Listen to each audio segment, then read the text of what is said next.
he offered me this question. He said, what could I do or stop doing that would make it easier to work with me? I love that question, and I use it all the time. But I was coaching Krista Quarles when she was CEO of OpenTable, and she said, I could never imagine those words coming out of my mouth. She said, the question I like to ask is, tell me why I'm smoking crack.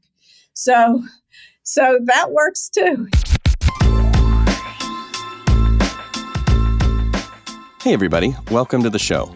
This is Brave New Work, a podcast about reinventing our organizations and the search for a more adaptive and human way of working. I'm Aaron Dignan, and I'm joined by my co-host, Rodney Evans. Hello. On today's episode, we're going to talk about feedback, that hard-to-define concept wherein we are supposed to learn and grow by giving each other shit. How should we give it and receive it? Should we give it at all? But before we dive into all that, I think this show would be better if we checked in. Feedback noted. We will begin this episode, like all the others, with a check-in round question, which is, how would you describe your style? By which I mean sartorial style, not style of giving and receiving feedback.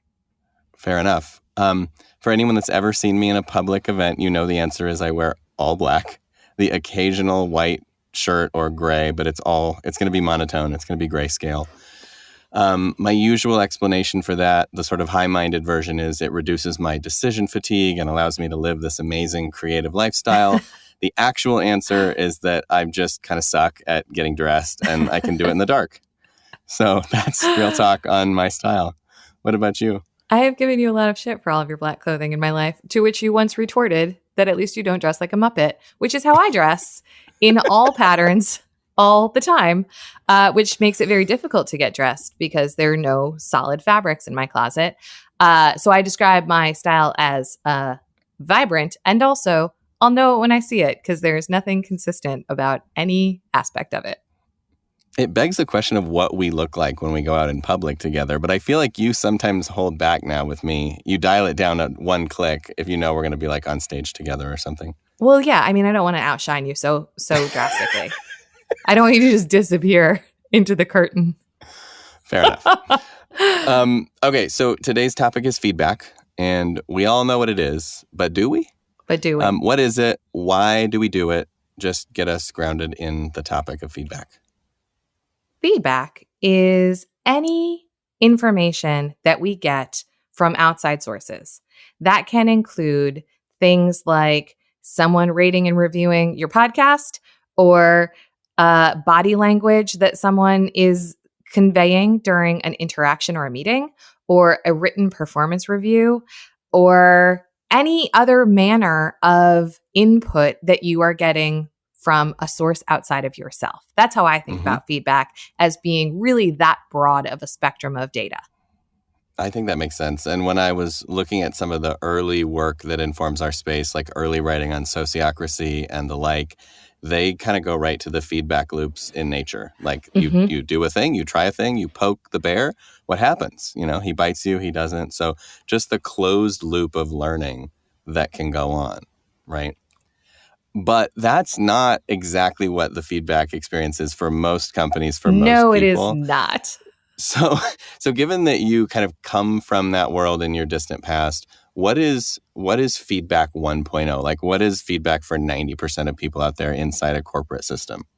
Amazingly enough, it is still traditional, sporadic, leader-led, top-down performance data. So what I still see in a lot of companies that I work in and around, and talk to friends who work in and around, is a traditional annual or semi-annual performance management system where there is a manager who tells you to the best of their ability how you did. Yeah, and whether you're worth any money at the end of this year. So often tied to compensation, often on a scale, which is the worst of it. Along with the distribution curve is the old forced ranking, and then the ranking and yanking. I think originally made famous by GE and then later Goldman Sachs, of house cleaning the bottom 10% just as soon as they get their bonus, and you can. So I think for a lot of people, astonishingly enough, that's still what it looks like. So with that as our basis, why do you think that sucks? There's so many reasons, but I think the first is just that we have to acknowledge some things about human nature and human development. And even though it might feel appropriate to run that way, it doesn't actually get us the results that we want. So first of all, leader-led feedback means that the person who's receiving it isn't in control. They don't have agency, they don't have autonomy. And we know that people like to develop through their own directive, like through their own curiosity, their own agenda, what they want to work on. And so if it comes from a punitive place or a kind of a happening to me extrinsic place, that's going to mess with my motivation. It's going to mess with how I show up to it. It's going to make it more compliance behavior than actual growth. Like I might do what you tell me to do, but not for the right reasons. And so it's all performative. So I think it gets really messed up really fast in that respect. I also think that for most of the leaders that are still doing it that way, they're still thinking of the role of feedback as basically, how do I get you to please me? Like, how do I get you to do what I want? As opposed to how do I actually help you grow? And of course, there are millions of incredible managers out there who care and sweat the development of the people they work with, but they're still doing it from this singular perspective, which is like, hey, this is what I see. And there is a sense, and I think this sense is encouraged and actually kind of developed in us, that the higher up we go, the more our perception of what's true is actually true. That like, I see that you need to work on this, and so that's gospel. And of course, the data tells a different story, that actually, one perspective on anything is almost certainly going to be wrong. And when it comes to people and the complexity of their development, one leader thinks somebody's great, another thinks that same person stinks. What's the truth, right? And the truth is like, well, it depends. It depends on the context. It depends on the work. And one perspective is almost never enough. So those are some of the big criticisms that I've, seen and experienced. But I mean, you may have others that you want to layer on to the icing. It's very easy as you rise in an organization to believe that with power and with positional authority, your biases are reduced in some way. And they're actually much worse. Like the further you get from the context that people are operating in, actually the less you know really about how they're doing and how they're impacting the system and what that means. But that would, I imagine, confound a lot of leaders who fundamentally believe that when they're giving feedback, they are giving objective information and input to a person. Truth. And the problem with that, as we see it, is that is one person's opinion. And if we could just call feedback opinions and say, it's like an Amazon review, that's your opinion of that down comforter, and my opinion is that it was great. Your opinion is that it was underfilled, and my opinion is that it was breathable. Let's just be honest about the fact that every single person is a flawed and terrible rater, because we all bring our own shit to those conversations. And most of us, I've certainly had the experience personally of having a very strong opinion about a person who worked for me directly and oppositionally challenged by someone else who worked equally or more closely with that person.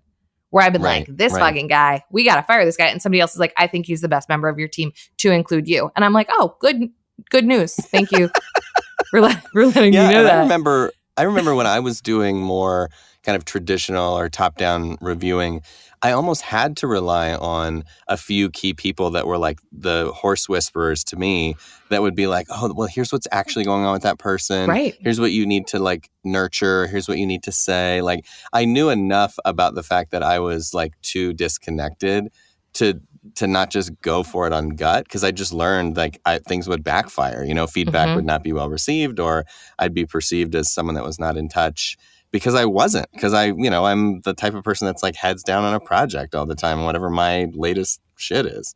So I remember even then I had to rely on the opinions of others, which of course begged the question, well, if you're going to do that, why not just include them in the process in the first place?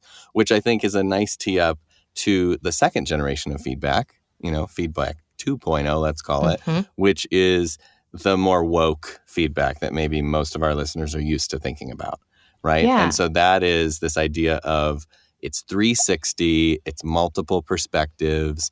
If it's super, kind of developed, it's actually user-led. So each person is asking who they want, what they want, and using that feedback to kind of construct a narrative and a path for themselves based on their own needs and curiosities. And the assumption in the system is, well, everybody has to at least do this, has to go out and solicit help, then there'll be some kind of developmental agenda here that, like, they'll learn something, they'll get better in some way, and that ultimately that'll feed us.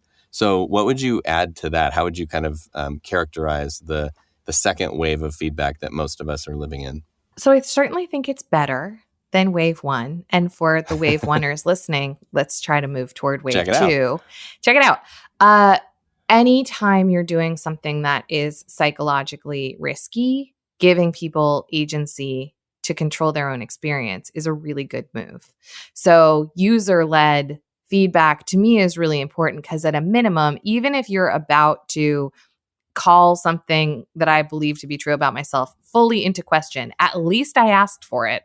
At least it didn't just like appear in my inbox or in an HR system and I just opened it up on a Monday morning over coffee and had my stomach drop through the floor because I had no idea about the assault that was coming. So at least in the wave two, there's some containment if you're letting people do that. And the other tenet that we see is that it's more frequent, it's more ongoing.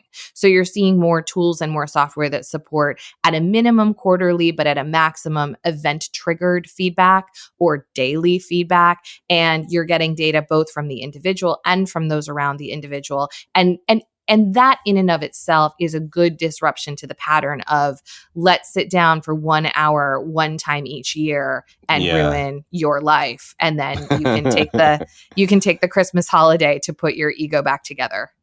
So the pushback that I almost always hear to the second wave feedback is, well, what if Rodney really needs to work on her cursive and she doesn't ask about her cursive? Then how do we make sure that her handwriting gets better? And so what is your, like, if a leader asks you about that, what is your response?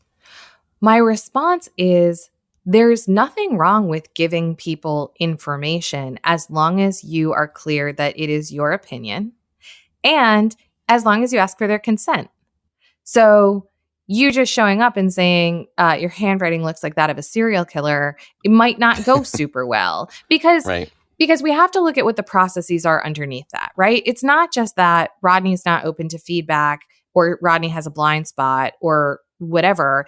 It's that if I'm unprepared, my whole internal being does a whole bunch of work, is triggered by new information that I was not expecting to have to process. This is the ego and identity stuff. This is the ego and identity stuff. So when you say that something that is important to me is wrong and I'm not ready for it and I haven't asked for it, the likelihood of me being able to do anything about that is really low because I just get tripped into like a total fear state. And then there's the other side of it, which is if you tell me that something is wrong and I don't care, then you have to do some other work so that I'm aware that that's actually important. And that's where I think the nonviolent communication tenet of this comes in, where it's not so much about you saying you should improve your handwriting because I said so. It's about what that creates for you and the request you're making from me. So maybe you can just talk a little bit about MVC and how we think about that in terms of feedback. So the thing about MVC or nonviolent communication, which is a subject that I've been getting more and more interested in over the years, is that it's a way to have what would normally be a feedback conversation in, using a method that's more focused on connection and empathy and what is true rather than opinion and just kind of keeping things in that argumentative place. And so it has a few components. The first is just an observation without judgment. So trying to just notice what's happening. When you walk into my office, something happens. Then it's about identifying a feeling that you have. So what are you feeling as a result of what's happening, which again is not really arguable. Your feelings are your feelings. Then connecting those feelings to a need, to a deep need that you have that all people share. So it should be something that's so fundamental that we can all empathize with it. And then finally making a request. Would you be willing to X based on what you've just heard? And see if there's a way that we can all win, that there's a way that we can all get what we need, get our needs met through requests that we make and connect with. So that's the basic kind of anatomy of the nonviolent communication framework. So let's try that for real with something that happened today. Okay. That's on my mind. And hopefully for the people listening, this becomes something that you can use immediately in your own lives because it is quite powerful. This is real, folks. I did not anticipate this. Talk about consent. So when you wrote today in our Slack channel a really nice appreciation, I felt both very happy about that and also quite relieved because of things that had been going on. Because I have a need for recognition from people around me who I love and respect, and reinforcement around work that can be quite challenging. So would you be willing in the future, every so often, when you see something like you saw today, to do that? It's interesting that you brought that up, because we had this kind of somewhat challenging phone call where we were diagnosing a situation with one of our clients and talking about what we want to do next, et cetera. And I felt really practical and tactical in the call. And then when I got off, I realized that, I had another feeling, which was this feeling of like, wow, I feel like maybe I came off as really callous and really like problem oriented and didn't recognize the bigger picture. So, I have also a need for that kind of connection and that, mutual promotion of just like, let's keep the feels going and let's keep the motivation up.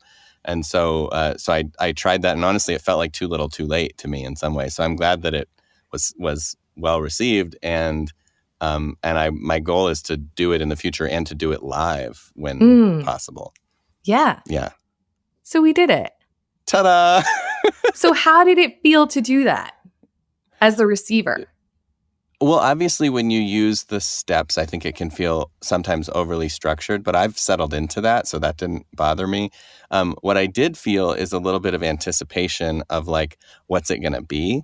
And when you Sure. said it, it was especially relieving, because when you brought up that part, I was actually worried you were going to say that was too little, too late. Like that it was actually offensive. Because it was not in the moment. So it was actually really nice to hear. And I think because it's positive and reinforcing, it's way more likely to come up again, and I think can be present in my mind, as opposed to something maybe that I stuff down and try not to think about again for the rest of the week. So yeah. So I'll get you back on a future episode, but that was super helpful. So the last thing I want to hit on is to do with how we receive feedback in this sort of second wave. And one of the best tricks that I've heard, which comes from this same 15 Commitments of Conscious Leaders book that I've mentioned before, to you at least, and maybe to our listeners, where they talk about when someone gives you feedback, rather than receiving it from that place of like, do I let this in or not? And does this fit with my worldview or not? And is this true or not true? And how can I kind of get litigating about how it isn't true? To just say to yourself, like, what's true about it? And just find like the one little bit, maybe it's 1%, maybe it's 10%, like how could this be true for me, as a way to receive and find the value in it? Because there's a sense that like anybody's perspective, there's something about it that's true, there's something about it that can add value to your life. And if you adopt that hat of like, no matter what you say, I'm going to find a way that it's true, then everything you ever hear is useful. And so that's kind of a cool hack. So I just wanted to hit that before we move on from second wave feedback. But like, if you're hearing it, just find the part that might be true to you and then use it. Right.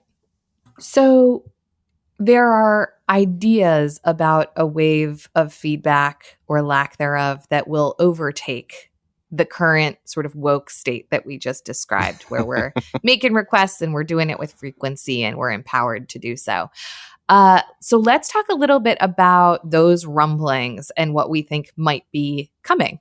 I think the most recent thing that we've both seen is some writing and speaking from Marcus Buckingham, who's a thinker in our space with a new book recently out, where he's basically saying, yeah, just feedback sucks. Like it just doesn't work. Focusing on the negative, the shit sandwich is not the way.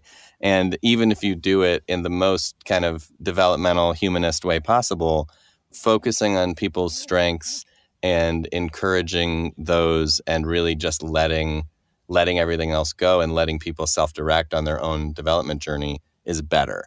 Yeah. And and in some ways, I think it's positioned as even more controversial than what he's actually saying. But it is interesting to think about the idea of like, do I need to tell you what you're doing wrong, in my opinion, at all? And does that actually result in a benefit? So was there anything about that work or related work that you've seen that really stood out to you and made you like scratch your head? A couple of things. One is his contention that all learning comes from insight and all insight is necessarily internal.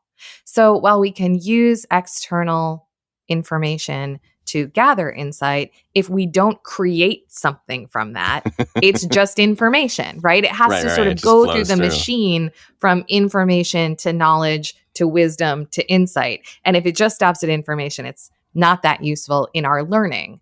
Right. And ultimately our development.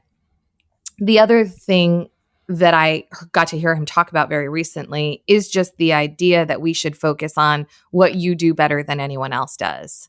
And that weaknesses aren't things that you do poorly. They're things you do well that you hate. And so just some different constructs around that. And just to go back to the exercise we just did, if you think about our separate perceptions of that tiny NBC conversation and me pulling out something you did really, really well, what is the likelihood of that to continue versus me just saying like it was too little too late or nothing at all, or it was good that you said it, but you should have said it that way instead. It's like find the moment, and in the moment that it happens, say to someone, more of that. I want to see more of that, and worry less about the little offenses and little slights here and there that you might correct once, but you're probably not going to correct in a patterned way.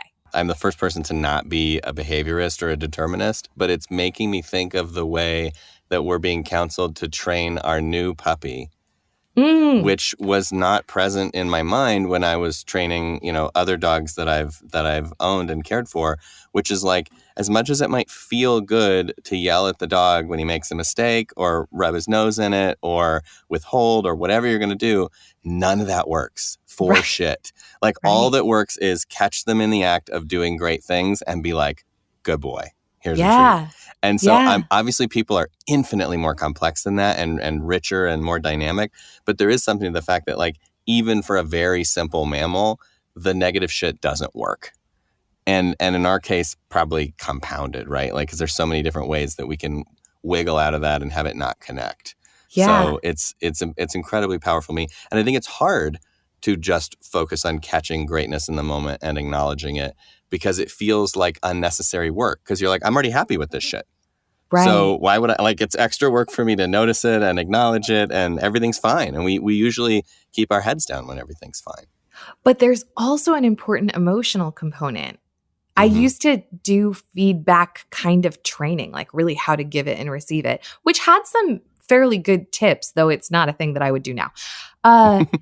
And I, it was experiential in nature. And when I would partner people up and they would practice, especially in institutions where they never gave each other feedback, I would ask them just to do positive feedback, no criticisms. And it was very emotional. It's very hard to say nice things to people. And sometimes it's hard to hear nice things about yourself. And we could go deep into why all of that is. And there are a lot of real reasons for it. And there's a part that is true about emphasizing strength and uniqueness and greatness that is laziness. And there is another equally important part, which is it is in some ways easier for us to judge and criticize and level that kind of an opinion than for us to express something that is really generous. I think that's so true. And the recent evidence of that, I don't know if you've experienced this before, but like getting a table of people at Thanksgiving to actually honestly acknowledge what they're grateful for, to give appreciation. So hard. Is uncomfortable. Very uncomfortable. And same thing in a company. And what's funny to me now that you're saying this, what's triggering for me is this idea that when we do gratitude work or appreciation work in circle with our team or with other teams, I never thought of that as feedback before. You know what I mean? And interesting. Yet we're doing it. And so that I think is kind of fun. So I have one parting question for you before we move on, which is, given everything we've just talked about and how much of a moving target this is, can I still ask for feedback? Like if I'm listening, I'm wondering like, wait a second, what if I like getting feedback? What if I want to get feedback? Is that, am I going to still be part of the Brave New Work Club if I go ask someone for their input? You can and you should, for Okay. sure. The better you are at asking, the better information you're going to get from people. So carefully consider your sources and carefully consider what you really want to know. I get into conversations with people a lot, both coaching clients and colleagues at the Ready, where they ask me for feedback. And my first question is, what do you really want to know? Because what I get is like, how do you think I'm doing? Or what do you think I can improve upon? And I'm like, you know what you want to ask about. So just ask me and I'll tell you honestly what my answer is. Another hack for this is to think about feedback sources in a more expansive way. Part of my coaching study last year required me to interview people, the people in my life who I am closest to about me, which is not a thing that I have ever done before. And I thought was going to be kind of a joke. And my best friend, my husband, my mom shared insight with me about me that they have never shared with me before, which is much more valuable than any of the shit I got from managers for like 15 straight back-to-back years in formal feedback settings. So look at the principle of the feedback you're gathering. What is it you really want to know so that you are creating insight for yourself? What's the information you want to put into the machine so you can turn it into insight? And then go to the right source and then ask the real question. I love that. I think that's perfectly said. So I was thinking about the perfect guest for this show before we got in the booth. And the person I thought would shed interesting light on it is Kim Scott, who wrote the book Radical Candor that is on a lot of bookshelves right now. And it's this whole idea of how do you care personally and challenge directly in giving feedback, which is a really weird combo for a lot of people. And so if we're going to be thinking about this kind of second wave and maybe even like early third wave feedback, how to give and receive it well, I mean, she's probably had an enormous amount of practice and experience and seeing a lot of people struggle with this. So I think her perspective would be great. So when we get back after the break, we will be joined by Kim Scott. Ready, set, go.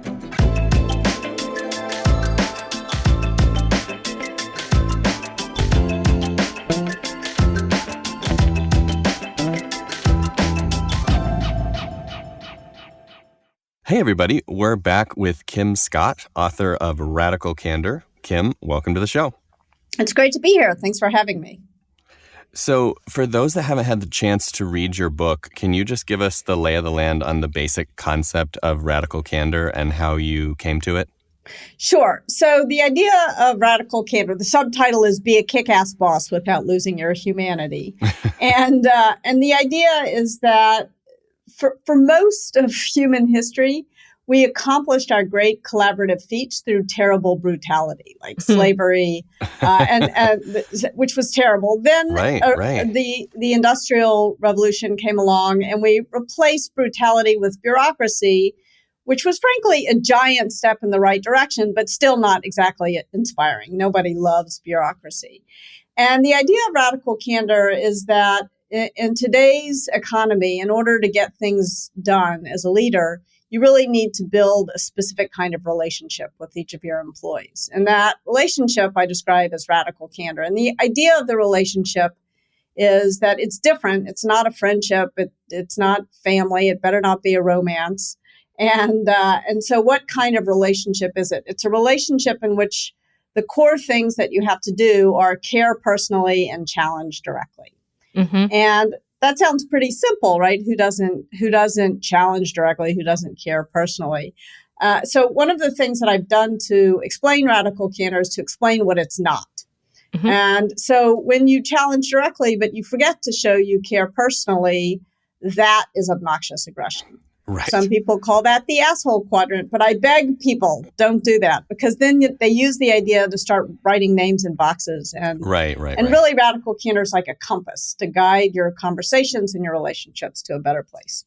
So what happens when you're obnoxiously aggressive? Very often, instead of moving the right direction on care personally, we we tend to move the wrong direction on challenge directly. We say, oh, I'm sorry, I didn't mean it. It's no big deal. The false apology. That's what I call sort of manipulative insincerity. And that's where backstabbing behavior, passive aggressive behavior, the very most toxic kinds of workplace behaviors creep in. And it's fun to tell stories about manipulative insincerity. It's fun to tell stories about obnoxious aggression. But the fact of the matter is, the vast majority of us make the vast majority of our mistakes when we do show we care personally, but we're so worried about not hurting someone's feelings that we forget to challenge directly. And that I call ruinous empathy. That's ruinous me sometimes. Yes, that's me. Well, I mean, and when I'm honest with myself, I think I'm being ruinously empathetic, but I'm actually being manipulatively insincere. Oh, yeah, true. Yeah.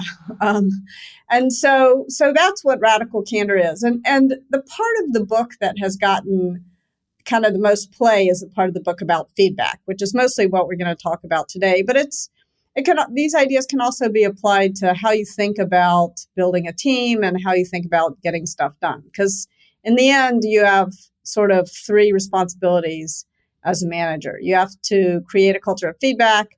You've got to build a great team. And the point of both of those previous two things is to get stuff done. So that's the book in a nutshell. There's a lot more there. Go buy it. There's so many things to talk about, even just based on the 4 quadrants. But because this is our feedback episode, I think let's start there. So Kim, when you think about, the more formal manager to employee or power holder to less powerful holder kind of relationship in a system, how does that relate to radical candor? What are some of the things that you see? What are some of the things that you would like to see instead? So I think a few things. One is that when I think about radical candor, I'm thinking about sort of impromptu conversations. So I'm not thinking about a formal feedback process. In fact, I wrote a second edition of the book to cover this point specifically, because what radical candor is mostly about when applied to feedback are sort of coaching conversations and these really quick conversations where you're saying, here's what I see, what do you see? And so it's not necessarily about a formal performance review. However, I have a lot of thoughts on why and when formal performance reviews are necessary and how you can design one so that it reinforces instead of destroys a culture of radical candor. Because I think one of the mistakes that people make with these formal processes is they think, oh, I don't have to talk to this person for 6 months or a year. I'm just going to do this process at the end of the year. And that's kind of like capping a rotten tooth. It's just going to rot faster. So you want to make sure that doesn't happen. So what is radical candor when there is a power imbalance, which there almost always is in a work setting? All the time. So the first thing that I would say is that if you're the one who has power, your job is first and foremost to try to set hierarchy to the side, not to abuse that power, and to get on an equal footing so that you can have a real conversation and a real relationship. Because there's almost nothing that's more damaging to a relationship than a power imbalance. So that's number one.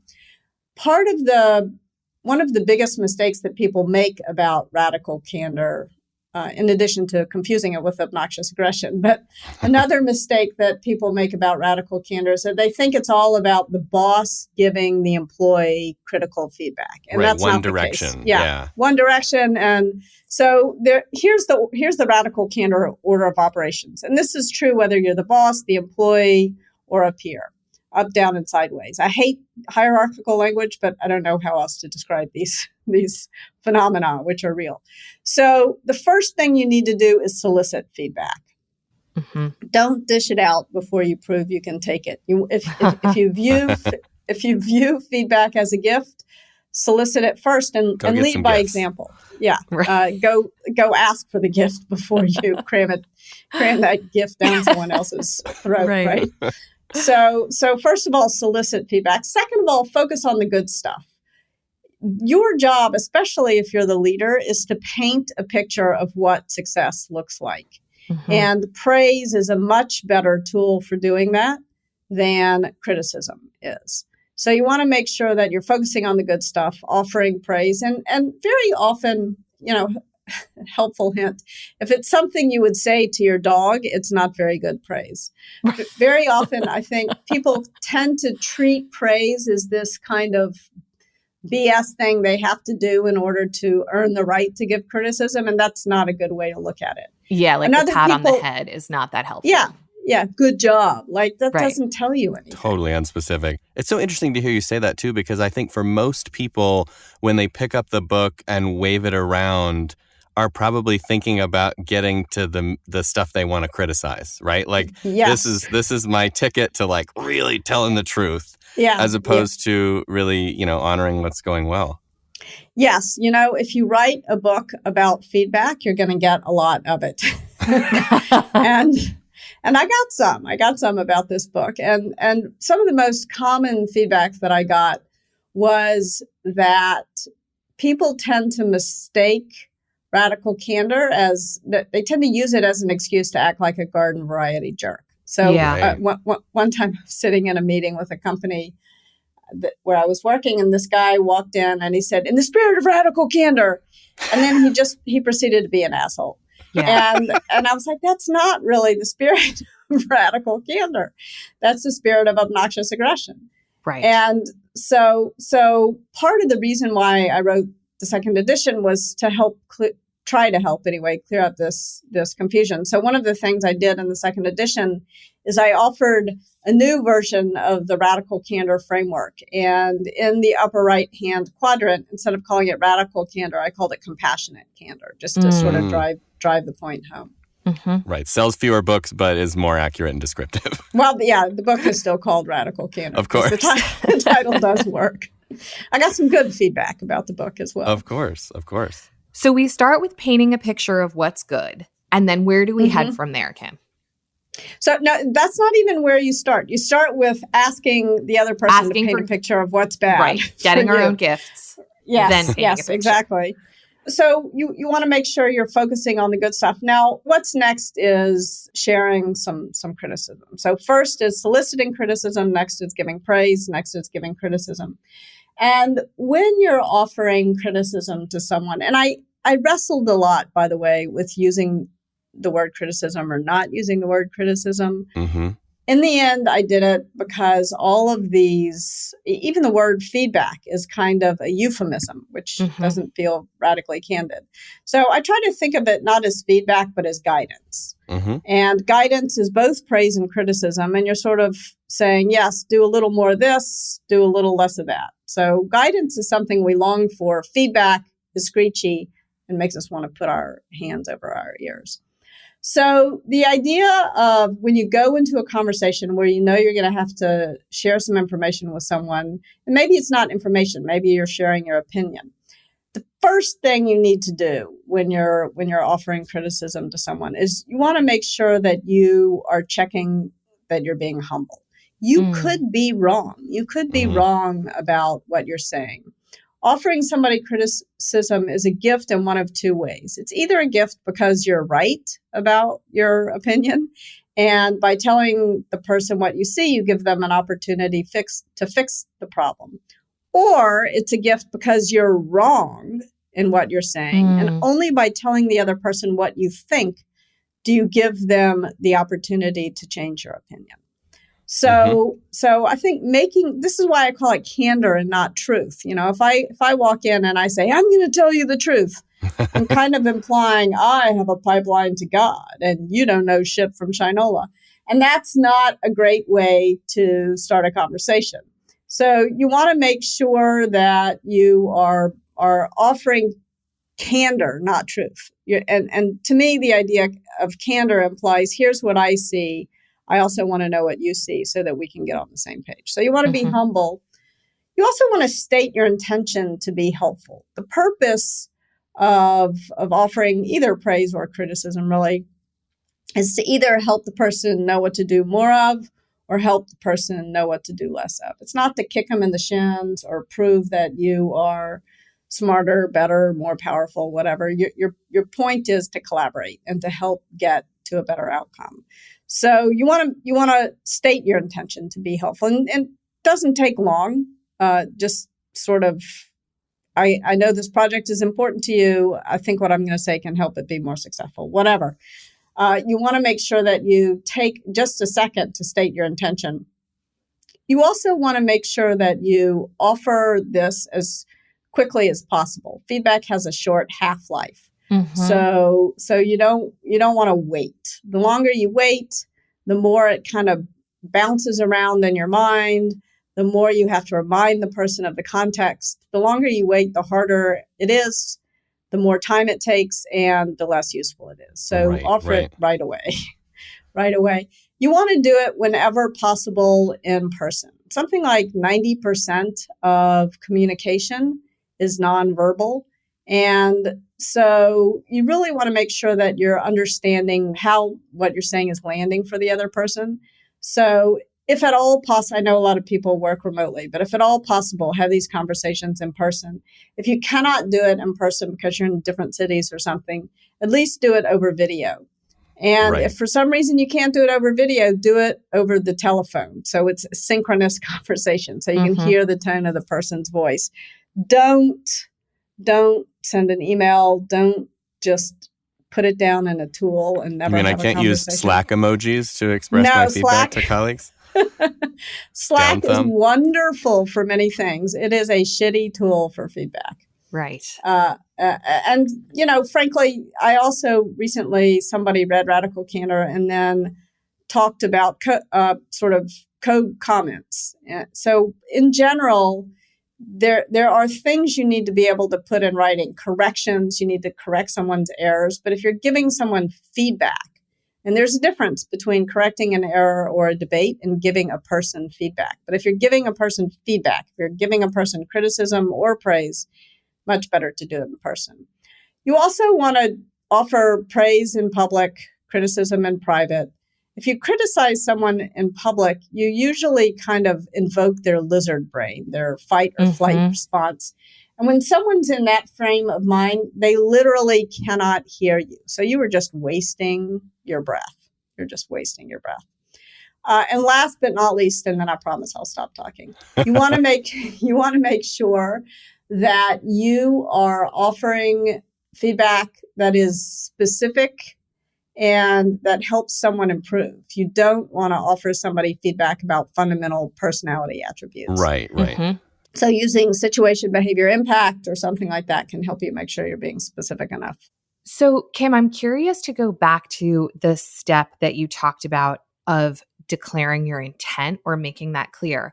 Something I've noticed a lot recently is that when a power holder or a boss is under pressure themselves or feeling the pinch themselves in terms of performance and delivery, a lot of times they turn to criticizing the people who work for them.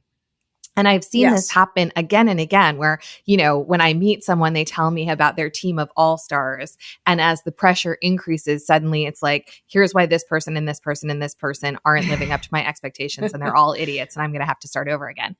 I was just curious, so a couple of things came to mind as you were talking. One is, do you see that? And two is, do you think that a boss really declaring their intent for the feedback can help them become more aware if they are doing that?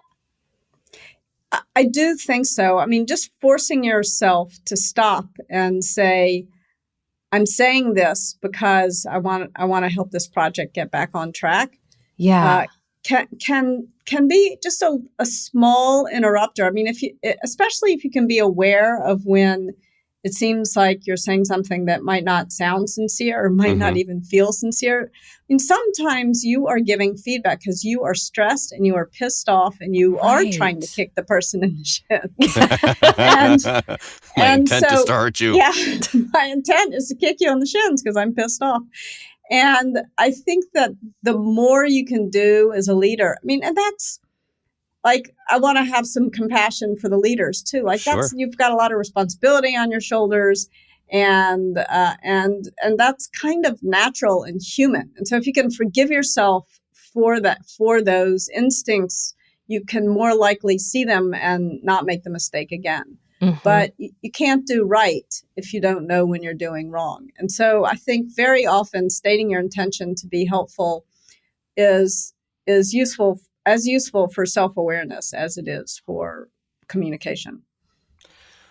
So you've been doing this for a while, obviously, both in your actual practical career and then now also as kind of a coach and a guide. I'm curious about the emotional experience, because one of the reasons I struggle with candor and with kind of confrontation generally in my career has been it brings up a lot of emotions in me and a lot of feelings. And so I'm wondering, for someone that's just starting to try to practice this or trying to kind of do it the way you advise, and then maybe for someone that's been doing that for a long time and has some level of mastery in it, what is or what should be the emotional experience? Like, what should we expect to feel?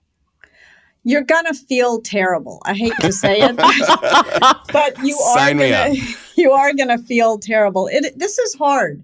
This stuff is really hard. And it's hard for two reasons. Part of the reason that it's hard is because for some reason, well, not for some, I think I can explain why, but very often we have this misconception that we shouldn't be having feelings at work. And that's just ridiculous. Of course, we're going to have feelings at work. So I think part of the problem happens when you're 18, 19, 20 years old. You're sort of right at that moment in your life when your ego is maximally fragile and your persona is beginning to solidify. And you got your first job and somebody comes along and says, be professional. And for an awful lot of us, that means leave your emotions, leave your real self, leave your humanity, leave everything that's best about you at home and show up at work like some kind of robot. So I think the first thing that you can do to deal with the discomfort that you're going to feel is to realize that you are going to have feelings at work, that you want to be more than just you. I'm not saying be unprofessional at work, but you want to be more than just professional at work. You want to have real human relationships at work. And if you're showing up at work like some kind of robot, you can't possibly have real human relationships. So I think that's one thing, is to just be aware that emotions at work are okay. And number two is, I think a lot of us have been told, sort of since we learned to speak, if you don't have anything nice to say, don't say anything at all. And now all of a sudden it's your job to say it. And I would argue, if you really care about the people who you work with, it's not just your job, but it's actually your moral obligation to these relationships to say it. If you see somebody stepping in front of a bus, you want to tell them, hey, you're going to get hit by a bus. And so I think being aware of those two things, the thing that's going to prevent you from caring personally is this be professional business. The thing that's going to prevent you from challenging directly is this, if you don't have anything nice to say, don't say anything at all business. So one thing you can do is sort of be more aware of that. I think another thing that has helped me probably more than anything else is to tell stories about a time when someone told me something that maybe stung a little bit in the moment, but stood me in good stead for the next 2 decades of my career. And to think about how valuable that was. And then when I'm tempted not to offer that to someone else, I realize that that it's not an act of kindness. I think a lot of what prevents us from being radically candid is that it feels mean. And I don't want people to be mean, but I think if you reframe it and you realize that saying the thing is an act of kindness, then it becomes a little bit easier. But it's never going to be easy. Radical candor, it's fast, 2-minute impromptu conversations. It's free, doesn't cost you anything. You can buy the book if you want, but you can check it out from the library too. But it does take enormous emotional discipline. And so thinking through, and I'm open to feedback because I certainly don't have all the answers about how to develop enormous emotional discipline. One question that brings up for me is the balance between the emotions of the person who is having the conversation, who has something they want to convey, and the timing. What I find for myself is often when I am sort of fired up and I feel like I really need to say this thing out loud to this person, there's a real balance between doing it close to the moment so that it feels relevant and it feels fresh. And I'm not saying fired up like I'm triggered and angry, but I do think sometimes if I give myself as the giver of information a little bit more time to be circumspect and to be thoughtful, I am a better giver of information. How do you think about the balance between like recency and timeliness and also self-control and coming to the conversation in a way that's like balanced? Yeah, it's an important question. So there's a couple of things here. One is that 9 times out of 10, when I'm telling myself, oh, I'll say it better tomorrow, yeah, I'm lying to myself. Oh, that's interesting. You're totally right. I'm just trying to delay. I really don't want to give the feedback. Yeah. So now there are times, obviously, when I'm hungry, angry, lonely, tired, where I really should wait. So, or they are. That's the part that I think was interesting. That I thought you were getting at, Rodney, is like maybe they're not ready to hear it, in the immediate moment. And how do we read into that? Yes. Also that, yeah. Yes. Now, when it comes to soliciting feedback, though, if they are angry, that might be your best moment to solicit feedback. And because people usually are more likely to tell you what they really think when they're mad than really at any other time. And they may not say it perfectly. And so as long as you yourself are not raging mad, but if someone's mad at you, that's actually a really good moment to solicit feedback. But again, it's counterintuitive because our instinct my instinct anyway, is when someone's mad at me, I want to avoid them. Sure. Yeah, let's all cool off and then we'll talk. Yeah. But the fact of the matter, especially if you are, if you're in charge, if you're the boss and your employee is mad at you, that may be the only time they will ever tell you the truth. And so you've got to be ready to go into that conversation as like the emotional shock absorber in the conversation, like, because it's also when someone else is mad, it's hard not to get mad in response. But as long as you can manage your own emotions in the moment, that might be a really good time to solicit feedback. That is so interesting to me. And it is a real counterintuitive way of thinking about that, but it's really cool. Yeah, I think that in Horowitz's book, The Hard Thing About Hard Things, he compares feedback to boxing. And I have never boxed. I know nothing about boxing, but it seems like a good analogy because I think when you box, you want to if somebody's hitting you, you want to step into it, not step back because you're less likely to get knocked out. But that's very counterinstinctive. If somebody's punching at you, your instinct is to step back, not to step into it. And so if somebody's mad at you, your instinct is to step back. But in fact, if you want to solicit feedback, you've got to step towards them. So it is a lot of radical candor is about overcoming social awkwardness and just discomfort with strong emotion. So speaking of emotion and style and aggression and all these kind of characteristics of communication, it of course leads to the question about gender and diversity and kind of all the different approaches that different types of people with different backgrounds might take. So what patterns have you noticed when it comes to those characteristics of our identity and how they show up in the radical candor conversation? Yeah, radical candor is really hard with someone who looks like you. It's even harder with someone who's different from you along one dimension or another. And because it feels riskier and because it's easier to misunderstand one another. And so a couple of things that I have observed specifically about gender is that very often men, when they have a direct report who's a woman, will tend to pull their punches when giving feedback. They will tend to. I was talking to someone who headed up diversity and inclusion at a big bank, and he said, I'll see this happen over and over and over again. A partner goes into a meeting with a client and brings an associate. Week 1, the associate is a man. Associate makes a mistake. The partner tells them after the meeting, on the cab ride back to the office. In no uncertain terms, they screwed up. And the person learns and they don't make the mistake again.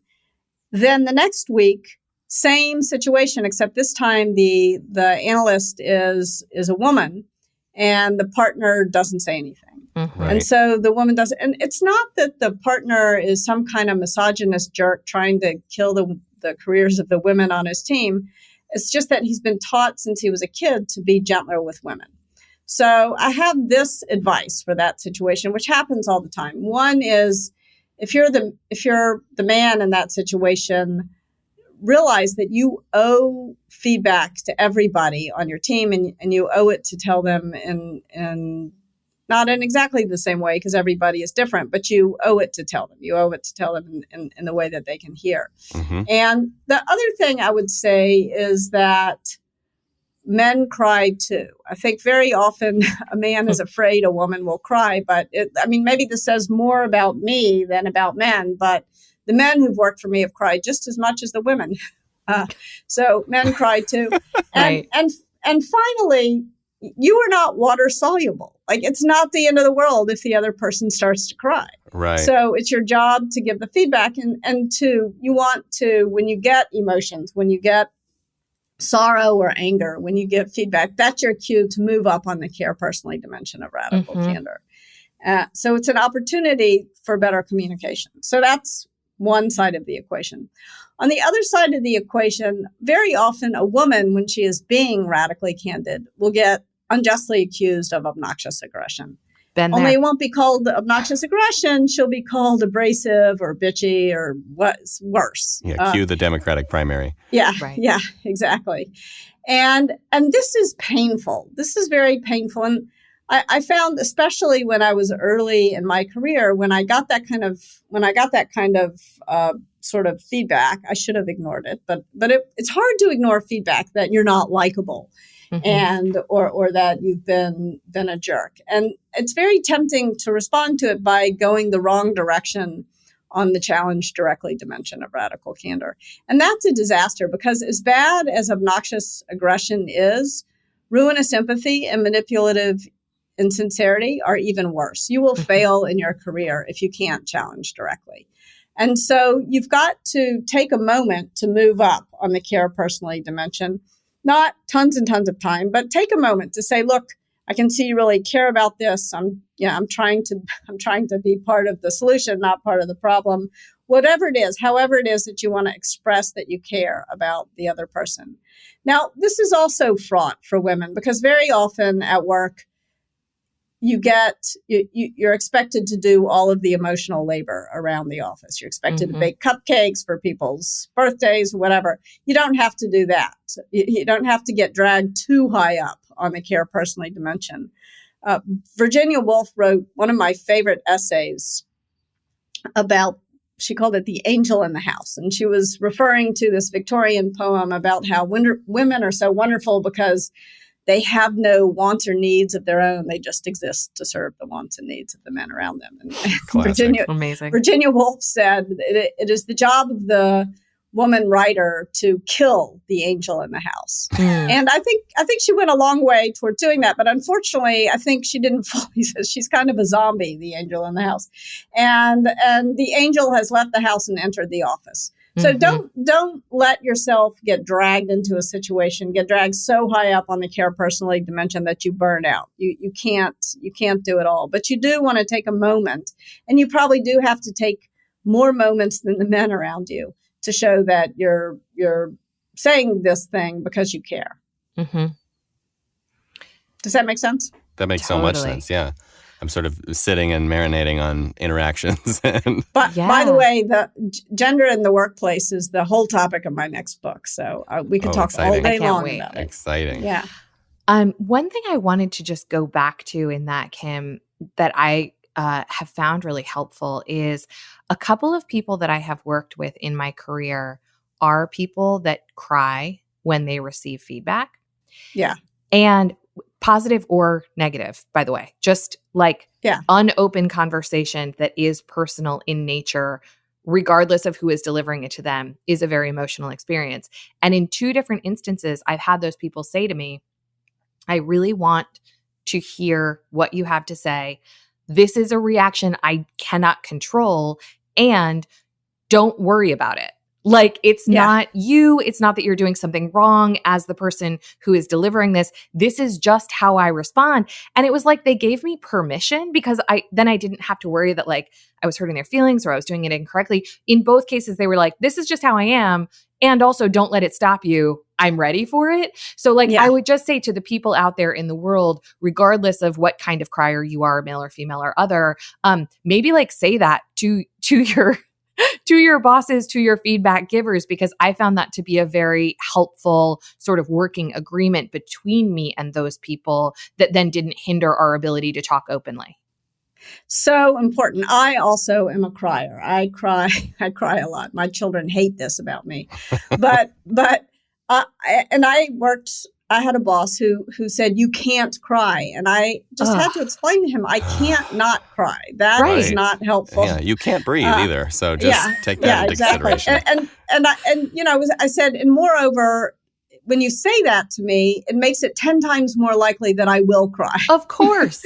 I'm going to see you walking down the hall and I'm going to burst into tears, because it's like Tolstoy wrote about his brother sent him to the corner as a child, and he said, you can't leave the corner of the room until you stop thinking about a white bear. And then he couldn't stop thinking about the white bear. Right. So we can get into these loops. So I think that is brilliant advice. Just say, look, I'm a crier. I'm going to cry. I'm not blaming you because I'm crying, and I don't want you to blame you because I'm crying. I own my emotions. You own yours. Yeah. In some ways, I think that candor about candor kind of conversation is critical foundational work for any relationship, which is kind of like before we even get into the space where we're exchanging information and insight, if we can talk about how we do that and how we show up to that and the experiences we've had and the lessons we've learned, like right off the bat, you're just starting with a cool, to your point, Rodney, like a cool working agreement of, all right, I'm a little bit of a crier. Maybe I struggle in this area. I struggle in that area. Like now we know the territory and we're both committed to making our, kind of feedback loops work well together. So I do think that's time worth taking. It'll save you probably hours of confusion and frustration later. Absolutely. And it doesn't have to be, you can sort of explain these things as you go. You don't have to It doesn't have write to be your operating instructions unless you want to. But I think it is really helpful. I mean, this is what I say to people. But another thing about radical candor is not when you give it, it's more about listening actually than it is about talking. It's more about adjusting your response. And again, when someone is angry or when someone is really upset by some feedback that you have offered, especially if it's criticism, sometimes people get upset by praise, by the way. We can talk more about that. Yeah. But if someone is upset, it can be really helpful to say, it seems like you're angry, to name the emotion that you think you're seeing and make sure that you're humble, not you're angry, because the person may be presenting as angry, but maybe they're actually confused. Or if I'm crying, it's usually because I'm really angry, not because I'm sad. So you want to make sure that you're humble about the emotion you think you're seeing, but just that's your moment to sort of have a moment about emotions. You don't have to have a theoretical, abstract conversation, but as you go, you can sort of have these conversations and communicate openly. Absolutely.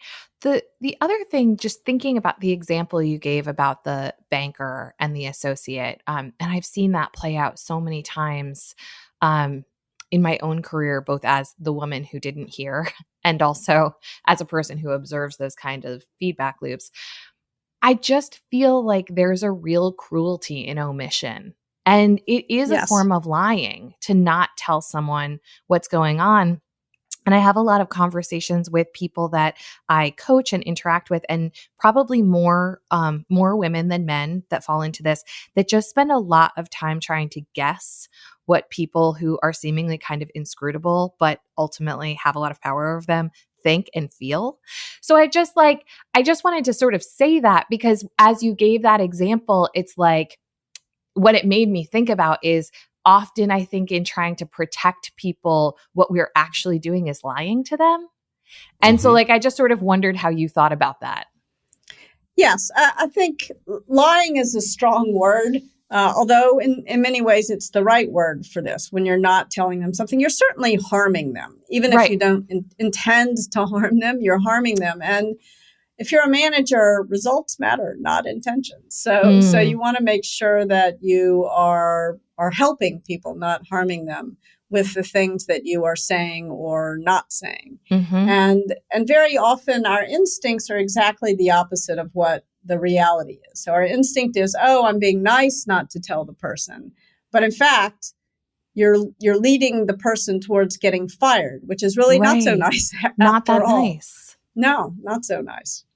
So, Kim, as we kind of wrap things up here, I'm wondering, is there anything that we haven't said that you would offer to someone who has struggled with this, which is everybody, and is thinking about, all right, this is the week that I go back into the office and I show up to conversations differently. What would your parting words of wisdom to them be? I don't know if they're words of wisdom, but I think if you're listening to this and you do one thing, you will have spent your time wisely. And the one thing to do is to jot down what is the question that you're going to use to solicit criticism from others. Because if all you say is, do you have any feedback for me? You're wasting your breath. I can already tell you what the answer is. Oh, no, everything's fine. Nobody wants to give you feedback. So how can you ask?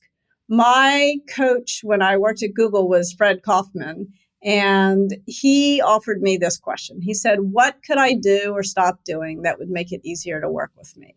I love that question, and I use it all the time. But I was coaching Krista Quarles when she was CEO of OpenTable, and she said, I could never imagine those words coming out of my mouth. She said, the question I like to ask is, tell me why I'm smoking crack. So that works too. Yeah, it's another way to say it. The key thing is that it needs to sound authentic to you. And so you want to make sure that you are thinking consciously before you get into the situation of how you're going to ask for feedback. Because when you ask someone else to criticize you, you are putting them in an awkward situation. And you're putting yourself in an awkward situation. So you want to make sure that you are communicating that there's a payoff at the end of that. You're asking someone to take a risk. And so you want to ask the question in a way that shows you're going to reward the risk, not punish it. That makes so much sense. And I think that's exciting. I don't even know what my question is. I'm going to go. We got to think of these. We got to figure out what it is. We're going to make them some really for good each ones. other. Send me a note. With that in mind, I think we have to draw things to a close. So, Kim, thank you so much for joining us today. Thank you. It was tons of fun. Great conversation with both of you. And Rodney, are you open to some feedback about today's episode? I have a gift for you first. Quick tip of the hat to Taylor Marvin for making us sound good. Brave New Work is produced by The Ready, where we get to help organizations around the world change the way they work. You can get in touch with us by emailing podcast@theready.com. If you like what you're hearing, give us a review, or even better, much better, forward this show to someone who needs it. And as for you, thanks for listening. Now go change something.